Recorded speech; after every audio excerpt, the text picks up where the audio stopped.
So my total savings is about 798 rupees right now. Hi, my name is Somrat Dutta. I make about 91 lakh a year and I stay in Indranagar in Bangalore and my rent is about 27,000 per month. So I did my first internship back in 2021 when I was already in college. So I was managing college and this internship. The role was more around content side of things. I was helping the founder create content, strategize, direct, and also edit. As far as I recall, I used to get paid around 10 to 15,000 a month. So that was my first internship in my life. Fast forward to 2022, that was the first time I got my first tech internship in college. I got paid around 13 lakh a year. In 2023, I got my first tech placement out of my college. The package back then was 47 lakh out of college. The base was 23 and the rest were RSUs and joining bonus components. Now talking about my current CTC, it's quite interesting because I got 2 salary hikes during this time. I work in a company that's listed. So we get RSUs, which are basically listed stocks. We can take that cash component out every year. Current base salary that I have is around 27 lakh a year. So there's no performance bonus in a company where I work. But interestingly, there's RSUs. The stock price now is almost at 3 times the valuation. The RSUs stand at around 63.24 lakhs. And also we got a joining bonus of 1.5 lakh. So my total CTC currently is 91 lakh 81,366 roughly. When I joined this company, I had 948 units of stock at $26 valuation. But currently it's at 3 times the valuation. So the 63.24 lakh comes from the RSU part. For example, the CTC that I have currently is about 92 lakhs. But that's the cost to company. Now traditionally companies offer their RSUs and those are vested over 4-year period. But if you want to calculate the per year RSU that gets vested and that I can actually draw to my account every year, that calculation is coming up soon. Now coming to the most juiciest bit that you people have been waiting for is the post-tax monthly calculation. Yes, the money that we can actually use monthly. So my gross monthly income comes to about 2,12,056 rupees. Now of course, we are Indian, so we have to pay taxes. It's a lot. I pay about 31,943 rupees tax per month. And if you do that RSU calculation per year at the specific valuation that we did, it comes to about 1,31,756 rupees a month.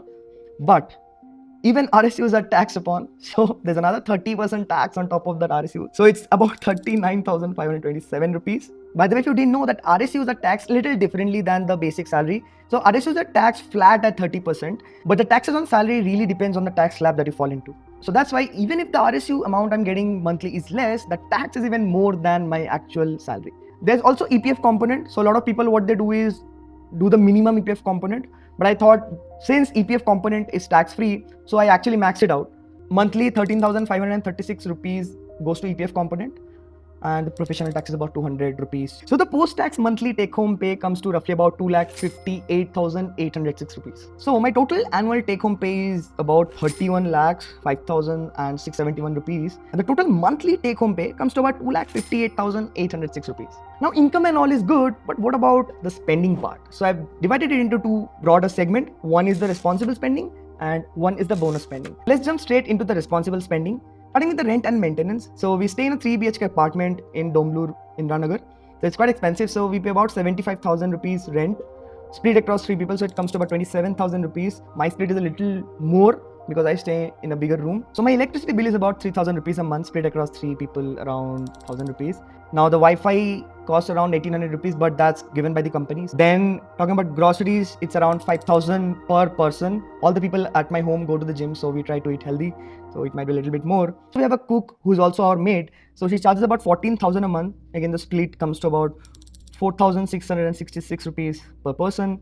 Then again, the mobile recharge, again, the company reimburses for us. It's 0 rupees. Talking about health insurance premium. So we have a family floater plan right now. So my contribution comes to about 337 rupees out of that. That insures me about 10 lakh. But we also get another 10 lakh base sum insured from the company itself, which I don't have to pay any money for. So the money sent to family portion is quite interesting because my sister is studying in France. So I try to help her little bit in her education expenses also. The last year I also gifted my mom an iPhone, my cousin an iPhone, and also my dad a Samsung Galaxy Ultra. So if you do the monthly calculation, it comes to about 35,000. I don't have any other obligations from my family side right now. Now talking about EMI is interesting because fortunately I studied at Bispilani. It was quite expensive education fees, but I studied on scholarship. First year I had 80% scholarship, then I had 40%. And I also paid my own college fees by the end of the college, so it's technically 0. I saw my dad take a loan to build his own home, and it took him forever to pay back that loan, and it almost costed him twice the amount. So I'm a little bit frightened about taking loans. Now, talking about laundry, fortunately I have a washing machine at home, so I don't even need to avail that service, I feel. Transportation to office is again given by the company, so there's no fees in that. And of course, how can we forget that we are in this AI era? So there is AI subscriptions. I have an active subscription for Claude, and it costs me about $20, so that's 1900 rupees a month. So my total responsible spending comes to about 74,903 rupees.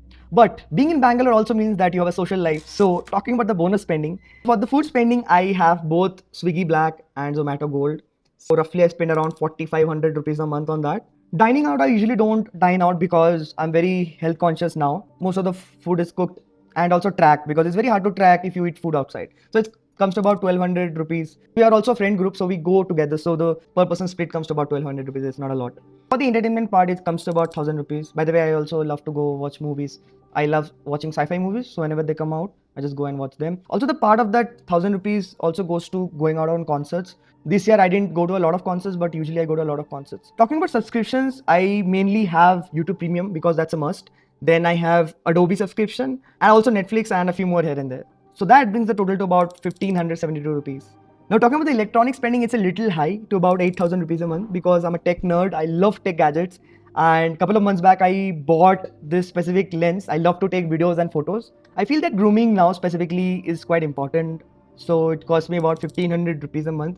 Let's be honest, I don't care much about clothing and footwear. I used to care a lot about footwear last year. I got a couple of Nike Jordans, but now I've stopped caring about those things at all. So it's just 500 rupees a month. So this year I got really serious about my fitness journey. So I want to become the most fit person in my own family. Gym subscriptions cost about 16,000 a year, but my company reimbursed up to 10,000. It's 500 rupees a month. Talking about travel, I travel at least one international trip a year and one national trip a year. So every year we have a college group that we go to Goa. Internationally, I went to Thailand this year. So the monthly split comes to about 18,500. So I had this credit card called Axis Atlas. So I redeemed those points and booked all 5-star hotel stays through my entire trip of Thailand, and it costed me almost zero. Talking about vehicle maintenance, so I have my dad's old car in Bangalore. So the monthly petrol cost comes to about 2,500 rupees. I also have a scooter, but that's electric. So I save a lot of money there. So the total bonus spending per month comes to about 39,772 rupees. That brings our total monthly spending to about 1,14,675 rupees. Now, before we move to the next section, I wanted to talk about the perks that I got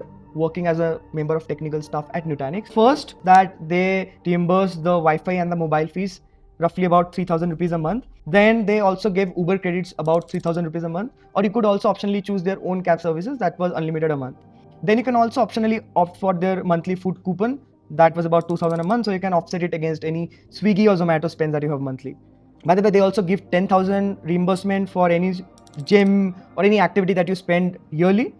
They also give a basic health insurance policy that covers up to 10 lakh rupees. Now, in addition to this, they also give around 1 lakh rupees extra in relocation bonus. So if you had to shift anything from your hometown to Bangalore, that would have been reimbursed. For example, I took my car from my hometown to here, so the transportation fees was completely reimbursed by the company. By the way, the best part was that we got 15 days of free stay at any 5-star hotel of their choice. So I stayed at Marriott, if I recall, and it was like quite fun. That expenses would be about 2 lakh for just 15 days. Now, moving to my investments, especially starting with SIPs. Now, there's an important story here. So I used to get a pocket money of 2,000 rupees a month from my parents. So even to take a call, should I order Domino's or not, was very difficult for me, because I knew that if I ordered Domino's this month at least 2 or 3 times, I could not afford to do laundry and I had to wash my clothes myself. So the lowest point I still remember was in COVID, when I was in college and they finally announced that you have to go back home immediately on an urgent basis. And I still remember I had like 500 rupees in my bank account, I guess, and the flights were starting to get quite expensive. I could not ask money from my parent. I had to literally buy masks and sell them for profit on campus to afford that 6,000, 7,000 rupees of ticket to fly back home. That was one of the lowest point in my life, because coming from a middle class family, saving was something that was so ingrained in my DNA by my parents that I really started to aggressively save and invest my money very early on. So I started investing when I got my first internship. Back then, I used to invest about 30,000 in SIPs. Then as I got my final job, I slowly increased to 50,000. Now today, the monthly SIP comes to about 1 lakh a month.